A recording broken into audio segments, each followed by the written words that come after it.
बुद्ध रोज की तरह सभी को उपदेश दे रहे थे। तभी एक शिष्य खड़ा हुआ और उसने बुद्ध से कहा, गुरुदेव, आप हमेशा ही हमसे भोजन को सही मात्रा तथा प्रेम पूर्वक ग्रहण करने के लिए कहते हैं। क्या हम भोजन को प्रेम पूर्वक तथा संतुलित मात्रा में नहीं करेंगे तो क्या ये हमारे लिए विष का कार्य करेगा? भगवान बुद्ध मुस्कुराते हैं और कहते हैं, हम जैसा भोजन करते हैं हमारे विचार वैसे होते चले जाते हैं। भोजन का मतलब यहाँ पर उन सभी खाद्य पदार्थों से है जो हम ग्रहण करते हैं तथा जानकारी। ये दोनों चीज़ें हमारे जीवन को गहराई से ही प्रभावित करती हैं। बुद्ध अपने शिष्यों को एक छोटी सी कहानी सुनाते हैं और कहते हैं, इस कहानी को ध्यान से सुनो, तब तुम अच्छे से समझ पाओगे।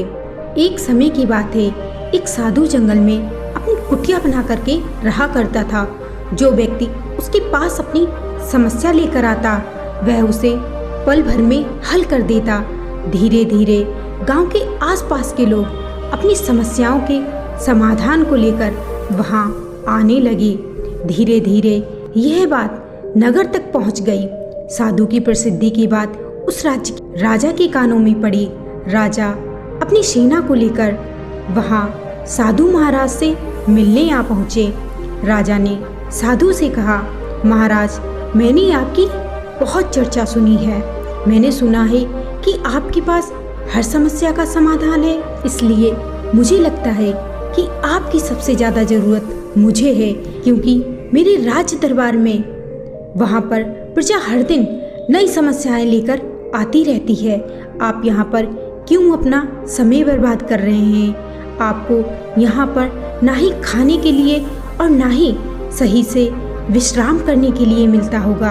आप मेरे राजमहल चलिए, मैं वहाँ पर आपको सभी सुख सुविधाएं दूंगा। साधु के लाख मना करने पर भी राजा नहीं माना और साधु के चरणों में गिर पड़ा। वह साधु से लगातार प्रार्थना कर रहा था। साधु राजा की हालत को देखकर उस पर दया आ गई। अंततः साधु चलने के लिए तैयार हो गया। जब राजा और साधु दोनों महल में पहुंचे तो राजा उस साधु को महल में सभी सुख सुविधाएं दे रहा था। साधु वहाँ का स्वादिष्ट भोजन करता और खूब मजे लेके पूरे दिन पड़े रहता। लेकिन धीरे धीरे उसके व्यवहार में बदलाव आ गया। धीरे धीरे साधु पूरा ही बदल गया। उसने सोचा, अरे ये मेरे साथ क्या हो रहा है? मैं कैसे बदल रहा हूँ और मेरा व्यवहार तो बदलता ही जा रहा है। ये सब सोचकर साधु बहुत ही चिंतित हुआ और एक दिन मौका पाकर वो वहाँ से भाग निकला। लेकिन जब साधु भागा तो वो अकेला नहीं भागा। उसने राज दरबार से सोना चांदी व हीरे जवाहरात लेकर भागा। जब राजा को साधु की ये करतूत पता चली तो राजा ने तुरंत ही अपने सैनिकों को उसके पीछे भेज दिया। परंतु सुबह से शाम हो गई और वह नहीं मिला, क्योंकि वह जंगल की ओर भागा था। भागते भागते साधु बहुत थक गया। उसने सोचा, क्यों ना एक पेड़ के नीचे आराम कर लिया जाए, और आगे बढ़ते ही वह एक पेड़ के नीचे आराम करने लगा। उसे जोरों की भूख लगी थी। तभी पेड़ से एक फल गिरा, लेकिन उसे ये नहीं पता था कि ये फल एक औषधि है। साधु ने उस फल को उठाकर फटाफट खा लिया। वह बीमार पड़ गया और उसने जो कुछ भी राजमहल में खाया था वह सब निकल गया। अब साधु के मन में विचार आया, अरे मैं ये क्या कर रहा हूँ? मैं भला उस राजा का धन लेके क्यों भाग रहा हूँ? मैं तो एक संत हूँ, मुझे ये शोभा नहीं देता। इतना सोचकर वह पछतावा करने लगा।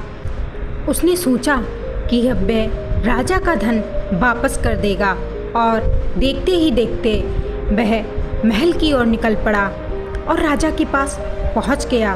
राजा ने साधु से कहा, महाराज, जब आपको मेरा धन लेना ही नहीं था तो भला आप इसे लेकर क्यों भागे?